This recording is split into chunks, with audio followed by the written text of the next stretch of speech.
in this tape, her story, I could identify a big part of my life with it.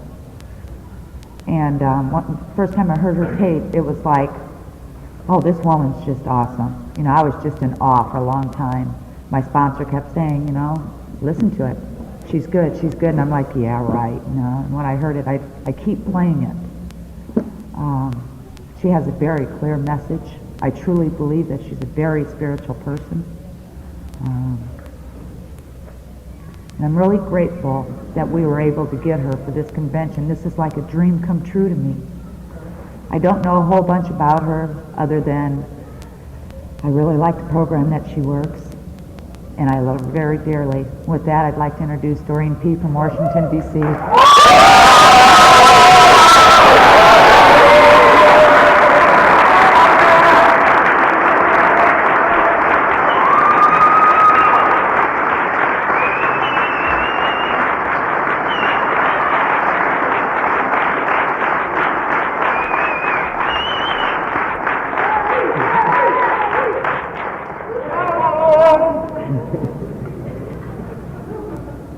Good evening, everybody. My name is Dorine. I'm a very grateful recovering addict and powerless over any mood-changing drugs. And it's truly good to be here. You know, somebody asked me, was I nervous? I said, you're always nervous, you know. No matter how many times you have to speak or you come up here at this symposium, you're still nervous. Where's the fellow with the 3 days clean? Come on up there. I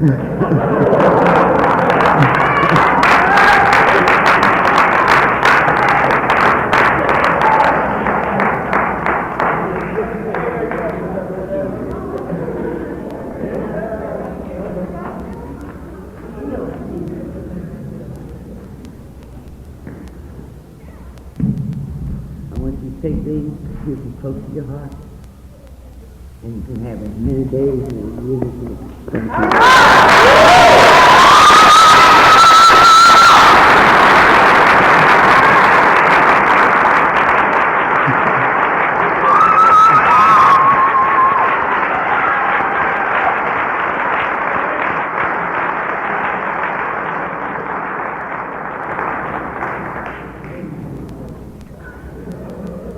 You know, it's kind of scary when you come in here. I remember the first time I heard the countdown. I was just so elated I couldn't stop crying. I almost went to hysterics, especially when we got down to that one day. I said, God, if I had been here, I would run clean out the room. You know, with all the love and stuff that was generated around, it would have scared the heck out of me. You know, so I can imagine how you feel. You know.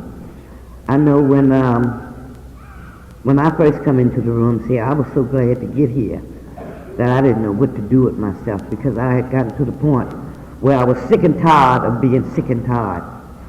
And I just wanted a new way of life, but I just didn't know how to get started, you know. My story goes all the way back to I had stopped using drugs. I had stopped using drugs on numerous occasions, but I just didn't know how to stay stopped. And as long as I was in some sort of facilities, hospital, jails, any kind of institution, I was okay as long as I was there. But the moment that I got out, and once I got out of the institution, seemed like all hell would break loose in me. And I wouldn't know which way to turn or which way to go. I left home at a very early age, at the age of 16, right after my son was born. All I knew is that I needed to get out and I needed to get away. I didn't know what I wanted to do. I didn't know how I wanted to do it, but I have always been sort of like a problem sort of kid. At the age of 8 years old, I was accused of being raped. And what happened is that I did not get raped at that time, but I was accused of being raped. And my mother and them took me to the hospital, and the police came and everything. And they found out that I had not been touched. They even locked the man up that they thought had did it. And they found out that I had not been touched. And from that day on, my life was like a living hell.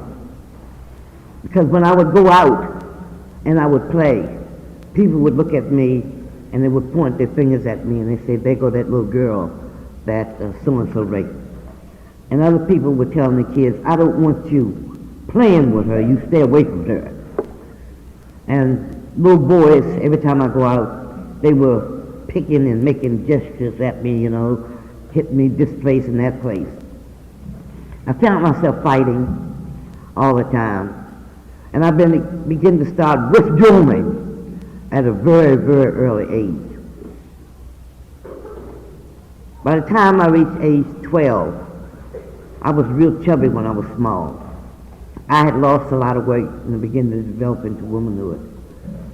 And I did get raped.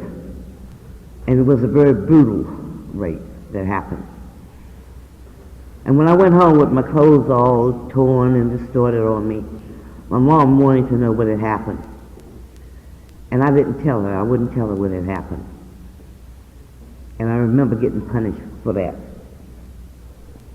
And I never did say anything to my mom or anybody else about the actual rape. But by this time, I had developed an attitude of, I really just didn't care. I was going to do it my way, or it wasn't going to get done. So I began to rebel against everything. And that's the way it started out with me. I got pregnant at the age of 15, and I had my son after my 16th birthday. And I remember the first time I ever heard the third step is that I come in one morning, about 3 o'clock in the morning. And my mom threw her hands up in the air. And she said, Lord, please take her. So I can't deal with this, I can't handle it no more. So that was the third step. She had turned it over. And I proceeded to leave home at the age of 16. And when I left home, I just went into everything, right off the bat. A lot of times I hear people telling the stories.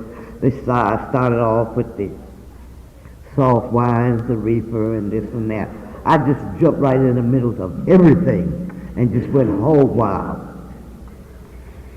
And this left me on a trail of prostitution, lying, stealing, name it. I've been through that whole gamut of that lying life out there. And I stayed out there for about 18 or 19 years. In and out of jails, in and out of various hospitals, not knowing what I really wanted to do, not caring about anything or anybody, not having too much of an education. I didn't have any education really, because I had gone no further than 8th grade in school. I didn't know which way to turn. I didn't know which way to begin to get my life together. And it was in June of '68 that I got locked up for the last and final time. And they took me over to Women's Detention Center in Washington, D.C.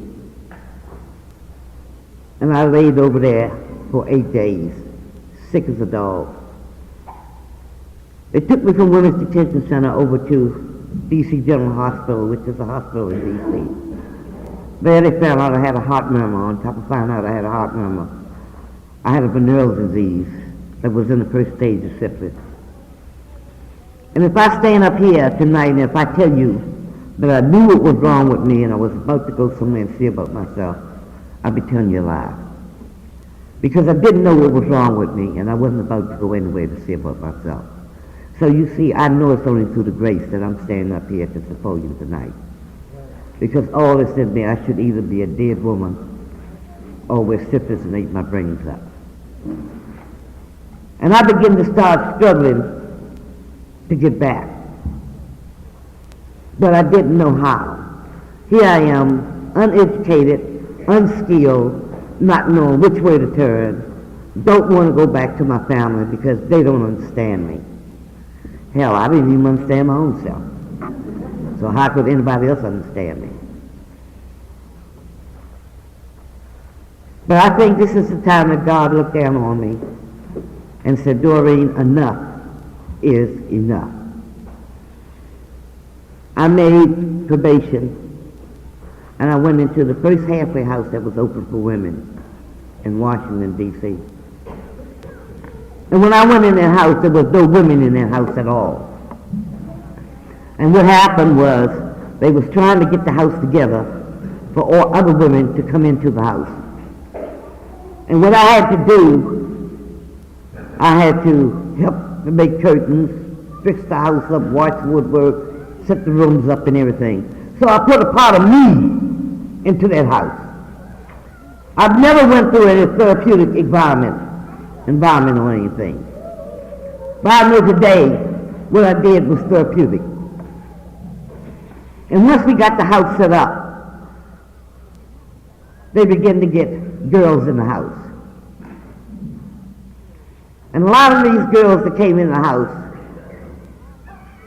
a lot of them were my peers. Women I had shot dope with, women I had exchanged money, clothes, hustled with, name it, the whole gamut I've been through with. And I was in that house about 9 months before these women come in. So you see, I felt kind of solid being in that house, and I felt safe being in that house. And I wouldn't go anywhere unless I went with the counselors or so. And after these women began to come in the house, and the house began to start getting filled up, I'll never forget the director come to me one night, and she says, Dorine, she said, I don't have anybody to cover the midnight shift. Do you think you could handle it for me? And of course, immediately I said right away, yes, I can handle it. But little did I know, that was my beginning of working on Dorine. She left me in that house at night with these 10 girls. And of course, you know how we are.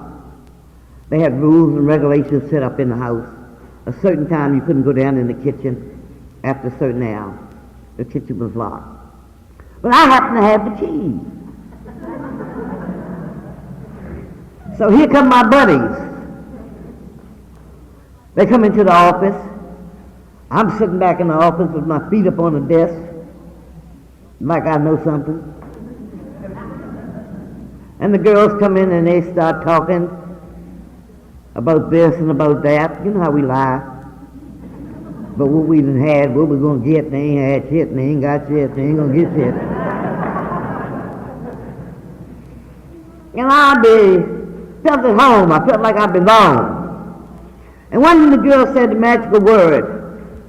They said, Dad, I sure would like to have a cup of coffee. I said, let's go downstairs and make some coffee. And I said, well, you know, that door's locked down there, and we ain't supposed to be down there no way. She said, well, you got the keys. I said, yeah, but we ain't got no business going down. Oh, shoot, we go down there, we clean up, and nobody never know we've been down there. I said, well, okay, fine. And I call this wearing 2 hats.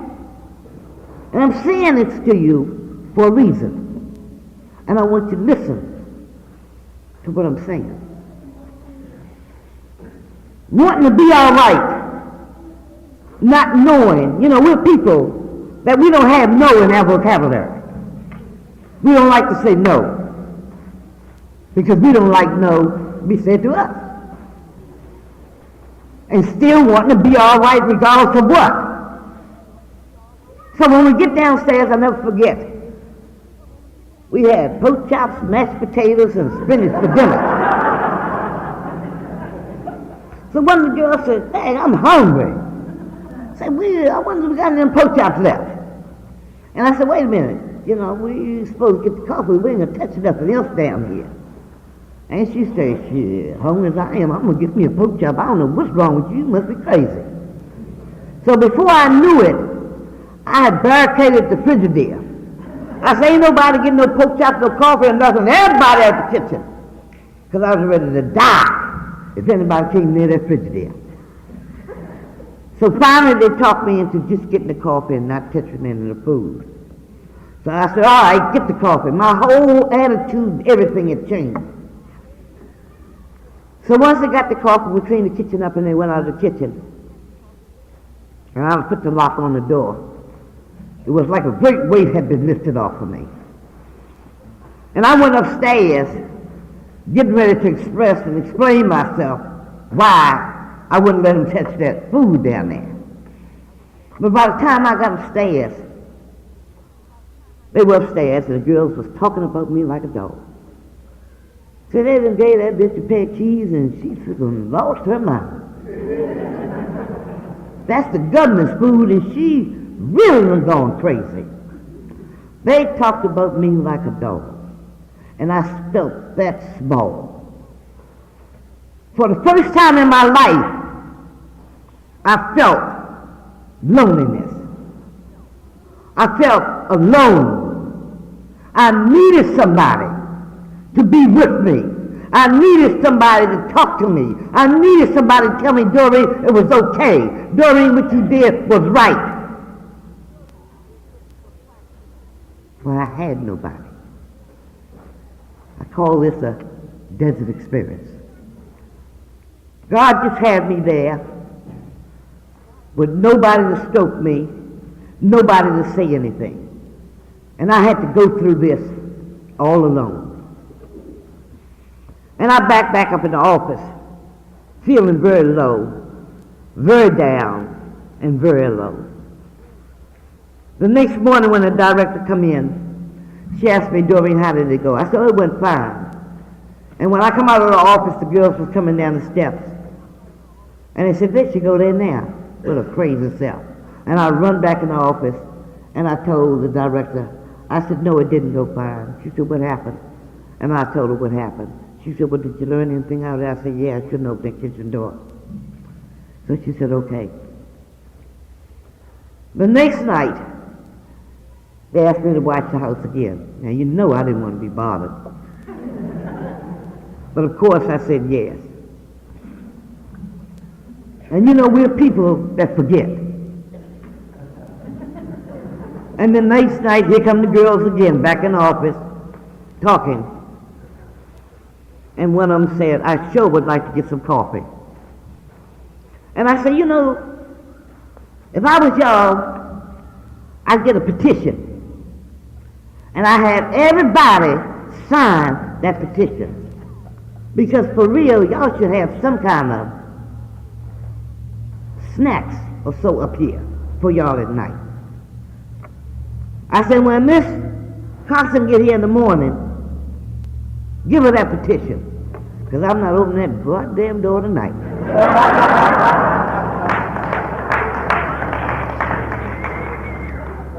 And baby, talking about having it rough, that first night, I really had it rough. That night. I thought the whole house was going to jump on me. But I sit back in that office, and I begin to listen to them talk about me. And they begin to tell me that I wasn't nothing but a police. I was this and I was that. And for the first time in my life, I had to turn things back into me. And I had to begin to take a look at me. And everything they were saying about me.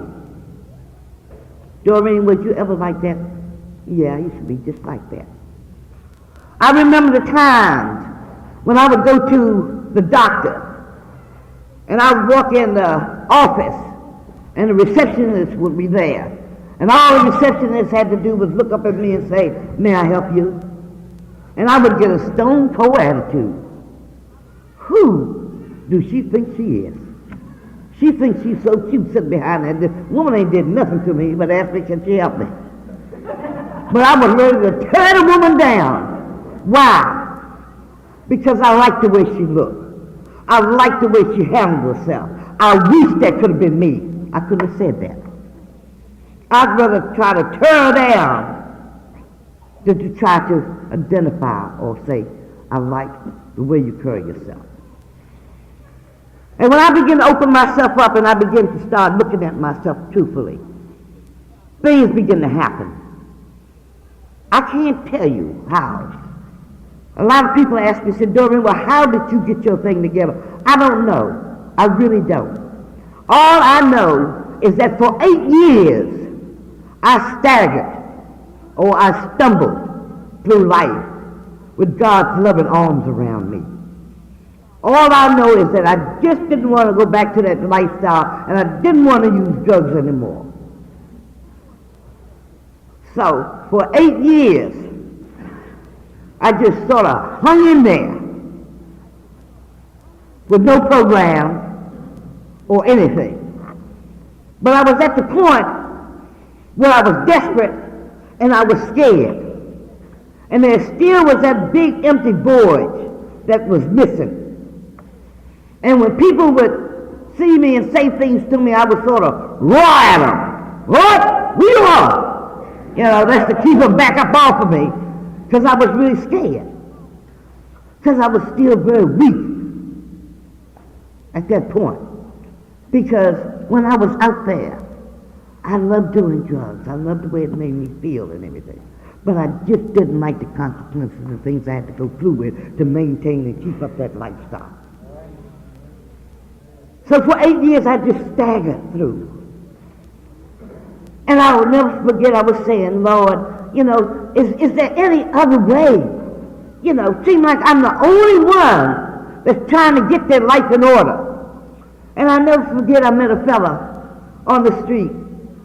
And he told me, he said, Dorine, where have you been? So you look so good, you gained weight, and blah, blah, blah, blah. And I said, I've been doing fine, you know, I'm not using anymore. He said, really? He said, oh, girl, the way you used to like that girl and doing this and doing that and everything, you know. I said, I told you I couldn't do that no more, didn't I? He said, oh, come on here, girl. I said, what I tell you? So he looked at me. He said, well, baby, I ain't mean no harm. I said, I don't mean no harm. Even look at your hand with that bandage around it, with that yellow stuff coming out through the bandage. I said, is that the way you want to see me? And for the first time in my life, I began to talk up for myself. So I got named Crazy. Don't mess with Dorine, because she's crazy. Because I would loud talk people when they come to me. I didn't know what else to do. But what happened is that, and we have it in our preamble, that alcohol is one of the oldest known drugs. So by alcohol being accepted by society, I started drinking. I came on as a counselor in that halfway house. And I started drinking on the weekend. And little did I know that I'm a person with addicted personality. And I cannot stand any mood-changing drugs whatsoever. And my alcoholism began to progress on me. And I knew that something was going on. And this is when I run into an old friend of mine that was in the other fellowship. And I sit down and I begin to talk to him, and he had a 24-hour book that he gave me. And I went to my first meeting because they didn't have NA in D.C. at that time. So after 8 years of staggered, I run into the other fellowship. And I began to start going to meetings. And the first meeting I went into, it was just like, Dorine, where have you been? We've been waiting for you. Because I had never in my life been in a room with people that were so willing and eager to talk about themselves like these people were. And it seemed like it was something I've been wanting all my life, because I never knew how to talk and express or explain myself. So I began to start going to those meetings. And I was in that fellowship for 2 years. And they had started an NA meeting in D.C. up at the VA hospital. And I went up there to that NA meeting. And they was just beginning to get that meeting started. But they didn't have our NA literature. They was using the other fellowship literature. And the room was real dark. They had one lamp in there. And they had all the lights out. And when you go in, you have to look like it. When somebody talked, you had to peep. But by this time, being in the other fellowship, I had sort of exposed myself, begin to let a lot of secrets out. And I'm a firm believer that whatever happens in the dark has got to come to light. And things fester in the dark. And I did not want to go back into the dark. And this is where I found that little white book of ours, of Narcotics Anonymous. And I began to read that book. And I like everything that I read in that book. So I got the number, and I called the World Service in California. And I talked to Jimmy Kay. And Jimmy Kay explained to me what the Narcotics Anonymous program was about. And he sent me a starter's kit. And from that starter's kit, we got over 100 and some meetings going on in D.C. now.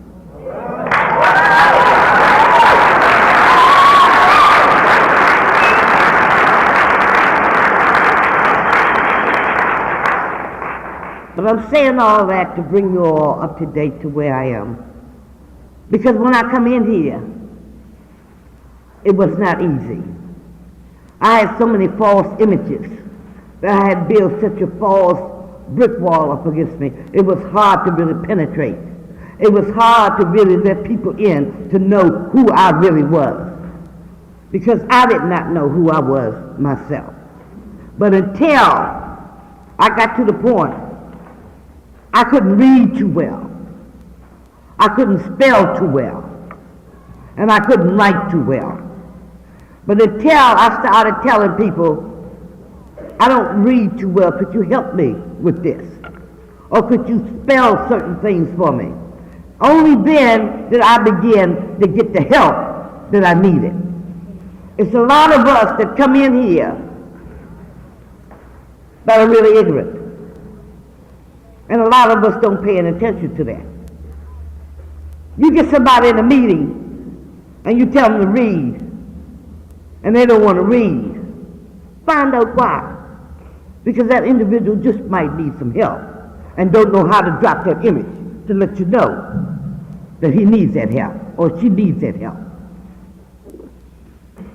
But when I got into these meetings and I felt so free to open up, that seemed like my life just began to get broader and broader and broader.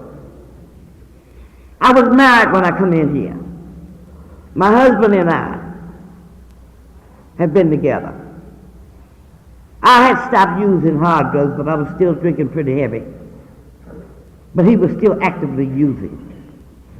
And once I come into the fellowship, and I began to start going to meetings, and it was a year before I got my year, that I had a decision to make. They said, don't make no decision for at least a year. Make a decision for at least a year. And the decision I had to make was to stay or to leave my husband. Him and I was not about the same things. He was doing one thing and I was trying to do something else. And what happened, I come home from a meeting one night and he was having a party with his friends. They had reefer, beer, liquor, wine, and everything all stored across the table. And I happened to walk in, and everybody just stopped and looked at me. And I went straight to my bedroom. And he said, baby, come on out. We party and having a good time. You can come on. You don't have to drink them. Just come on out and sit with us. And for some reason or another, I was very calm. I said, no, you all go head on. I said, I'm tired. When he left out of the bedroom, I leaned up against the door. And I said, Lord, what am I to do about this? And a quiet, still voice came to me and said, go to bed. I said, go to bed? With all this noise out there? But believe me, folks, I got in my bed that night, and that was one of the most peaceful rests I had ever had in my life. I didn't hear anything that night. The next morning I got up. It was one of those, I call it snoofer days, where it was that mist rain coming down, and one of them days where you want to get on the pity pot and just stay there and rock with it all day long. But I got up and something said, go to detox. Go to detox. The house was a mess. I looked all around, and I went out and got in my car and went straight to detox. And when I got over to detox, for some reason, detox was full that morning. And there was a little old lady that was sitting across the table from me. And I know this lady looked like she must have been about 70 or 80 years old. And I'm saying to myself, what in the world is this old woman doing sitting in detox this time of morning? Well, she should be in somebody's rocking chair, praise the Lord, and thanking God for keeping her here this long. And I could not take my eyes off of this woman. I just kept looking at this woman. And all of a sudden, I didn't see this woman anymore. That woman had turned to Dorine. And what come to me was, by the grace of God, go you, Dorine. If you don't, get yourself together and make the decision that you got to make. I'm here to tell you tonight that you're going to have to die in order to live. There is no growth without pain. And the only way out of it is you've got to go through it. There is no easy way around this thing at all. I left out of detox. I went home and started packing my clothes. My husband come out and asked me, said, well, what's going on? Where you going? I said, I'm leaving. He's a very arrogant sucker. You mean tell me you leaving me? I said, I got to go. He said, well, get the hell on. I left out of there and moved into a basement apartment, and I left everything there. You know how when we get ready to leave or move or so, we say, well, I'm not going to leave my stuff, all this furniture, I done bought this, I done got, give me this, give me that. But some say, material things you can always get back. But your sanity, once that gets unscrambled, it's hard to get peace back together. So when I left him with everything. And I have not found it necessary to turn around. I've been through a lot of storms since I've been in this fellowship. I've hurt a lot since I've been in this fellowship. But somehow or another, God has given me the strength to hold on and to rock. Just rock through all the storms that I had to go through with. And I'm here to tell you tonight, I don't care what it is that you're going through with. If you keep the faith, and if you believe and do what you got to do for you, things will come together. All you got to do is stay out of the way, and things will come together. And I'm not telling you nothing that I read or nothing that somebody told me. I am telling you something from my own experience.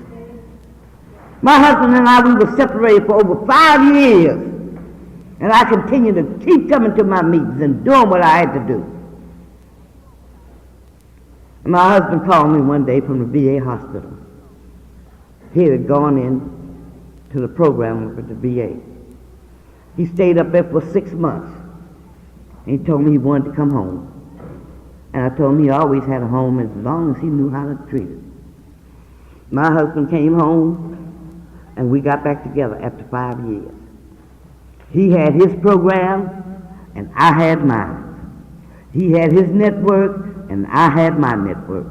I did not interfere with him in his program, and he did not interfere with me in my program. He had his meetings he went to, and I had my meetings I went to.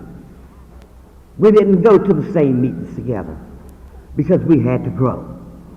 I had things I had to talk about, and he had things he had to talk about.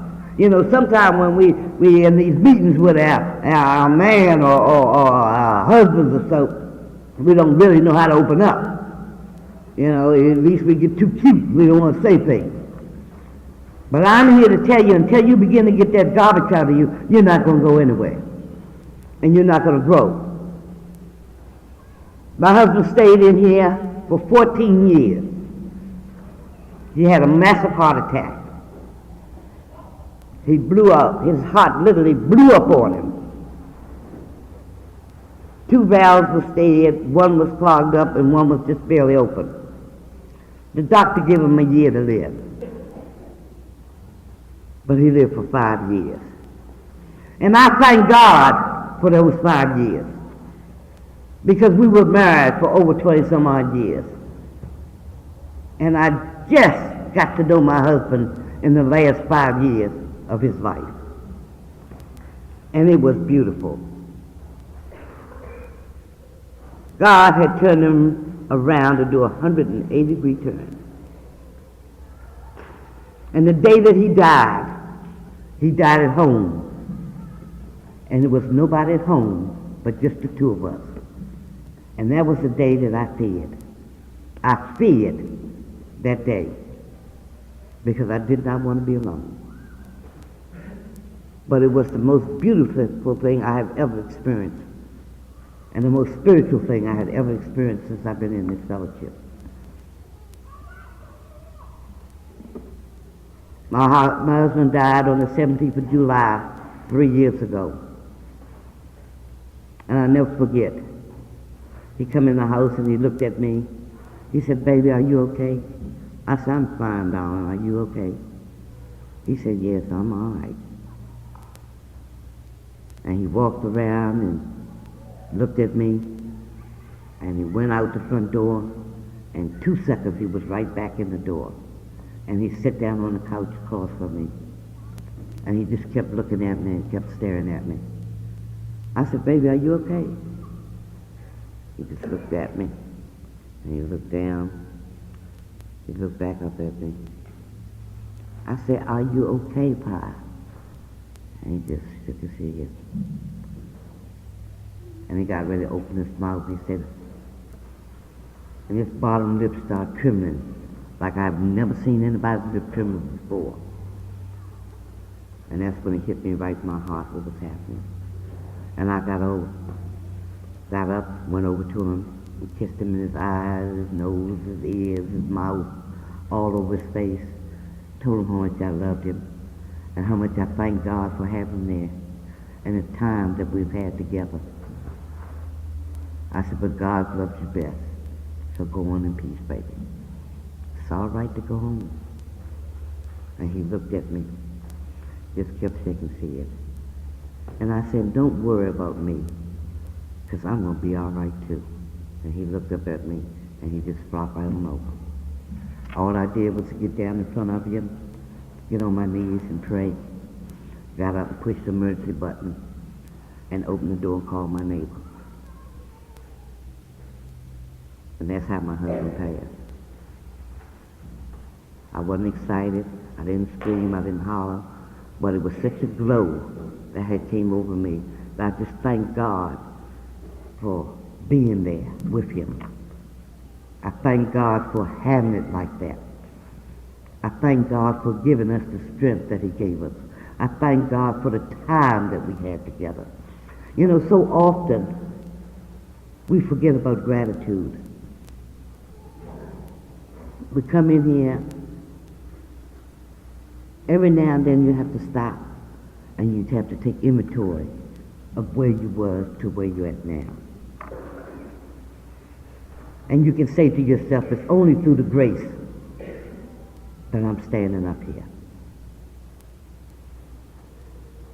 I had to speak in Alabama last month, and a young lady came up to me and she said, "Miss Dorine," she said, "how did you do 21 years?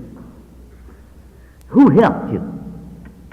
I said, "Baby, I did it one day at a time, and everybody in this room helped me. I didn't come in here to find out what Joe Bloke was doing or what Sally Oop was doing.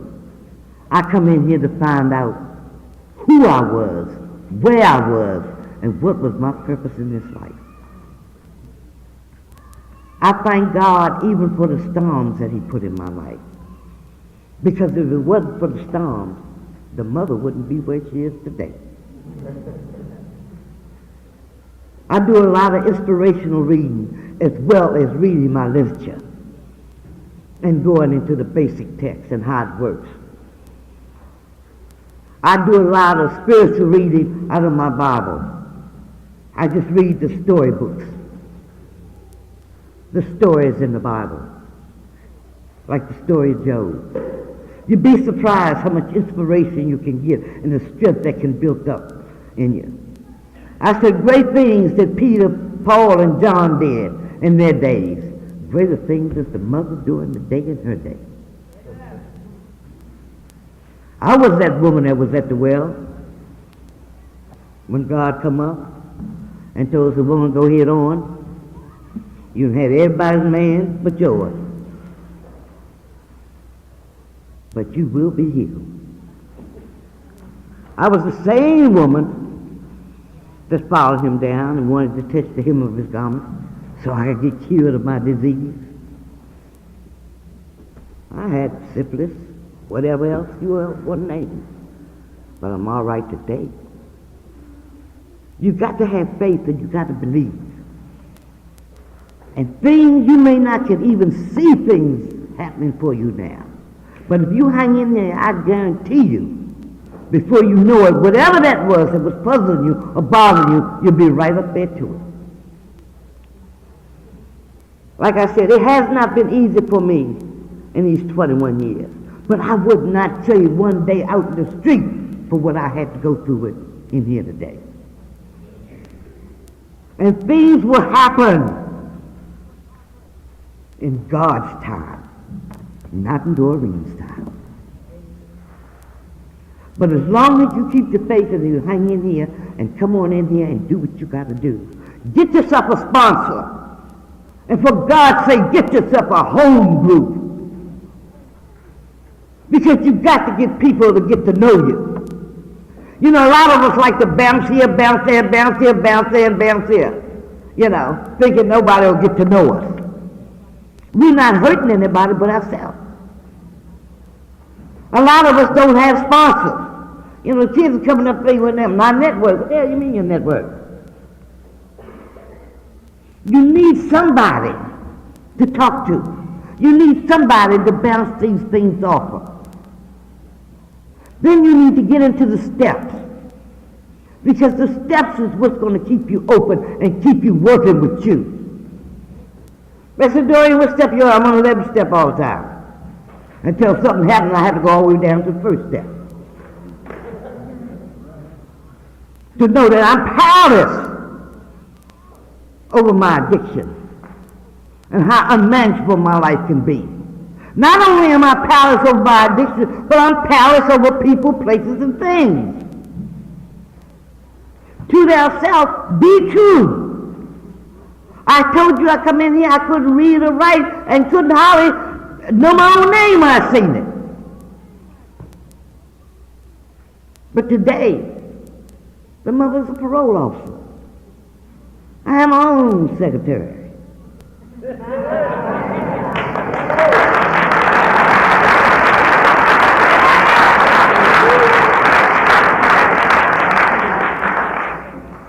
Now, who would ever thought that I would be a parole officer? Well, I used to be downstairs in the bullpen. I'd go down and tell them, open them doors and open them wide so I can get inside. And when I get ready to come out, open them doors and open them quick so I can hurry up and get the hell out of here. And I come on out. But you can't tell me what you can't do if you only believe and if you set your heart to it and if you make the effort to get to it and do it, you can do it. The only one that's keeping you down is you. Nothing sits high and look low on Dorine but the God of my understanding. Because when I go out for something, I'm going and I'm going all the way. Even if I get stopped along the way, it's all right. Because I need to be stopped. Because there's something that I needed to carry on with me. Sometimes God puts us in various positions where we have to be alone. He don't want nobody to talk to us. He don't want nobody to touch us. He don't want nobody to understand us. He just wants us to feel the need of His presence. And that's when you got to just hang in there and just hold on. And you got to just wrestle with it. And before you know it, the sun's come up, and everything all bright again. And Slewfoot, he's always lording around, waiting for a chance to jump right on top of you. And a lot of us keep the doors open for him and wonder why. And I'm feeling like this. You ever notice when people say, I don't know what I feel, I just feel so bad. Why in the hell has it got to be feeling so bad all the time? Why can't you just be feeling? You know, sometimes I get up in the morning and I sit on the side of the bed. And all of a sudden I can just feel this black veil come right down over top of me. And I said, oh God, not today. Not today. But thy will be done, not mine. All I ask you to do is just guide me. Just guide me through this day, Lord. And I don't touch nothing. I don't bother nothing. I just go on about my norm. And before I know it, it has been lifted.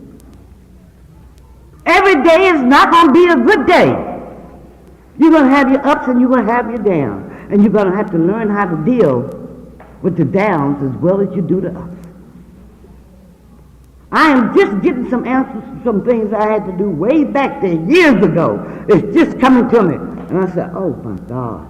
And all I can do is say, thank you, God, for the gift of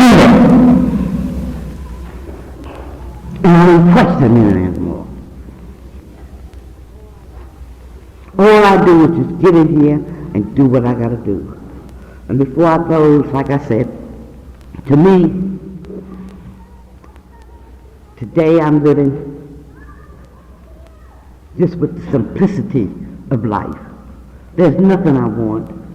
There's nothing I really want to do. I retire next year. And all I want to do is just lay back and enjoy whatever life I got left with you kids and with people. I just give up my home, got rid of everything was in my house. I'm in an apartment now, and I feel fine. I feel fine. The body is getting a little torn down. Well, hell, I'm 62 and it's been through hell. So it's time for something to be breaking down. I have a liver ailment. I have a bad heart. But whenever you kids call me, I try to be right here for you. Because what I got is not mine to keep. I got to give it away in order to keep on going. So I called me and I said, look, they tell me y'all having that thing out of the woods. I really don't do the woods, honey. She said, no more, we're going to see that you get in a cottage somewhere. I said, okay, because I don't like bugs and things.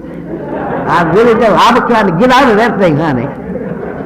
Well, honey, they would call me. They kept calling me so nice. I said, well, I guess I just got to go. You know. So here I am. So all I can say is just be good to one another. Because we need each other. No man's an island. Take care of yourself. Get yourself a sponsor.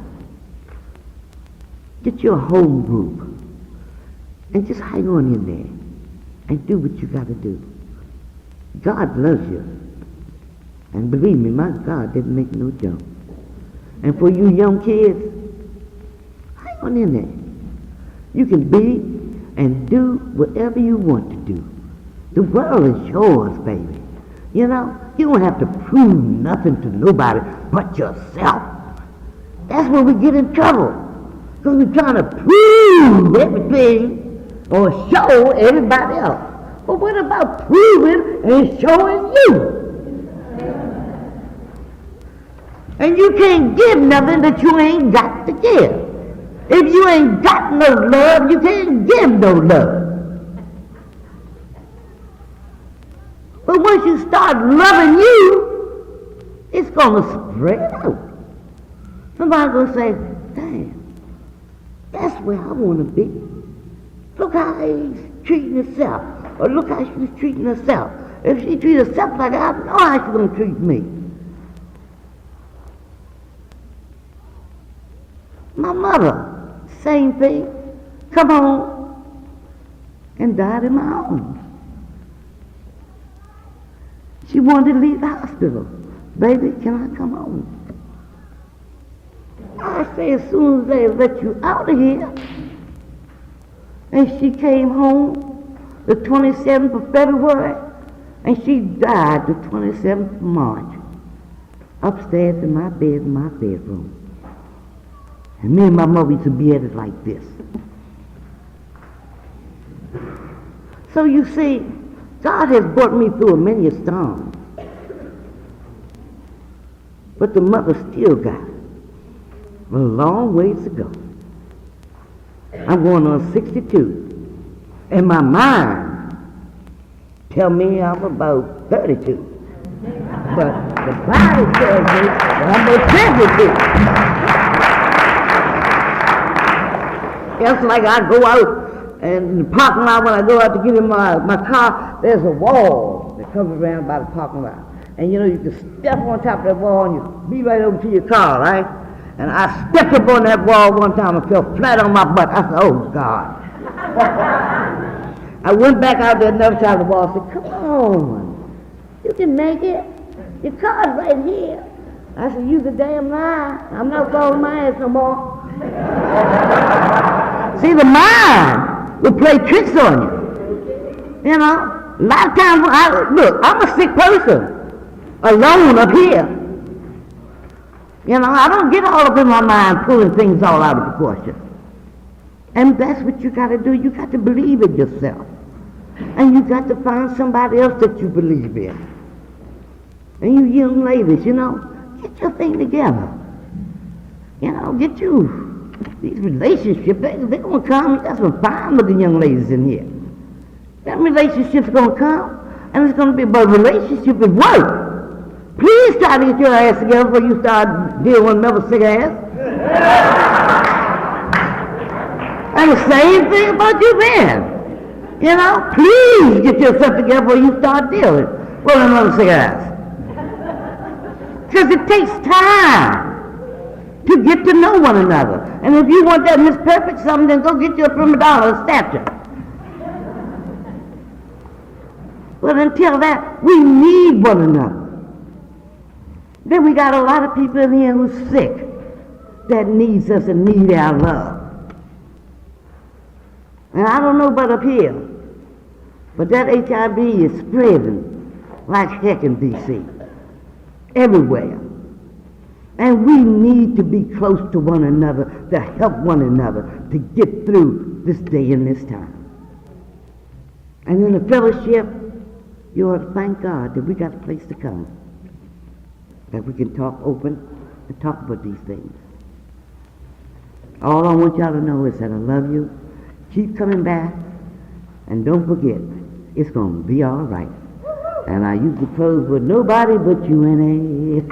Nobody but you can make me happy. Oh yes, you heal me too.